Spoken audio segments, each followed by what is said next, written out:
The technical assistance to enhance the understanding of the updated Nationally Determined Contribution (NDC) and accelerating the achievement of its commitments, or the Youth in Climate Change Project, was a 6-month project executed by the Department of Sustainable Development from March to September 2024. Funding support for this project was provided by the United Nations Children Fund (UNICEF) and valued at approximately 106,000 EC dollars.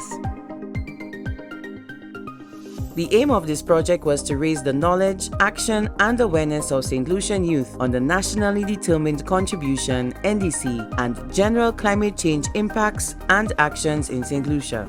The project was uniquely curated to be collaboratively executed with and for Saint Lucian youth across the island in 3 main components. Component 1. Design and validation of school engagement activity. Through this component, the department partnered with national youth-led organizations and the National Climate Change Committee to develop and validate a 45-minute school engagement exercise targeting children and youth to be delivered at all secondary schools island-wide. Component 2. School outreach. With a validated school engagement activity, the department then embarked on a nationwide school engagement campaign, visiting every school district on the island. Presentations were delivered by the youth leaders involved in its development and covered the key topics including information on climate change, the greenhouse effect, impacts of climate change, national policy, and project responses and simple actions that youth can take to respond to climate change. So I found out about this opportunity through a group that I'm a part of. It's called Girls of a Feather.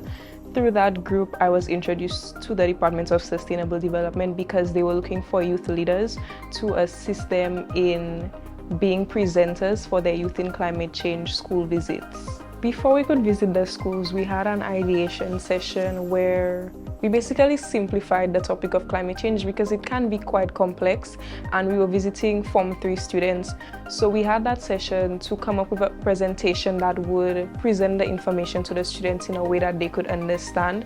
That was where it really started. And then going into the schools, I would say it was a great experience. The presentation encompassed what climate change was, the causes of climate change, the policies that Saint Lucia has in place to combat climate change, to show the students how they contribute to climate change and what they can do to reduce that contribution to climate change. You would think at first that young people might not be as receptive just because climate change is sort of a heavy topic, but they were very receptive. We got to put it in ways that they understand, language that they understand, and have some little games in between just to keep them engaged. So it was a great experience overall. I think my favorite moment was just seeing the students really absorb what we were saying, because we would ask them questions mid-presentation and they would be able to answer the questions. We always came with different prizes, tumblers, caps, reusable items that the students can use. And we always came back with no prizes because the students were so willing to participate and answer our questions, and I feel like that was a very fulfilling moment in this project. You would see they'd be so excited to answer the questions as much as we had prizes, but the way that they were able to answer the questions, give additional information, showed that they were listening, and that was my biggest highlight. Component 3. Representation in National Policy Development. This component was executed through a partnership with the Sir Arthur Lewis Community College and saw 11 students from the college attached to several government agencies during August 2024. The internship allowed students to gain hands-on experience in the development of climate-related policies and programs, work with public servants to collect data on climate action, and gain other professional experience within the work environment. This component also saw the hosting of a youth-focused climate change consultation in support of the development of Saint Lucia's Nationally Determined Contribution (NDC) to be submitted in 2025. It was truly an amazing experience. I interned at the National Integrated Planning Program Unit, or the NIP unit, which is under the Ministry of Finance. And there I was really able to develop my analytical skills, my discipline, which comes with being in a work environment, and also collaboration, because I did work alongside my supervisor with another intern. So a lot of collaboration was done. Some things specifically that we did at the internship, I was exposed to the concepts of spatial data, research methods, data collection methods, the applications of GIS, risk assessment, and how all of this is used to create comprehensive plans and assessments that are used in the improvement of infrastructure in Saint Lucia.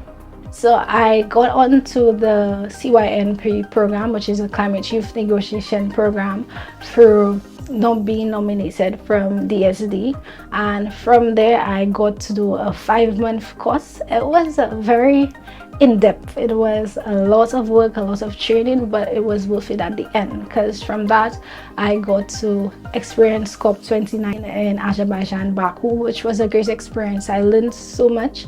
Now there's a saying that you can never stop learning, and this was true. Every day that I went on, I learned something different, something about a different culture, different countries, what they are doing to help with climate change. And I do plan on using some of that knowledge right here in Saint Lucia so that we can all join the movement of having a better climate.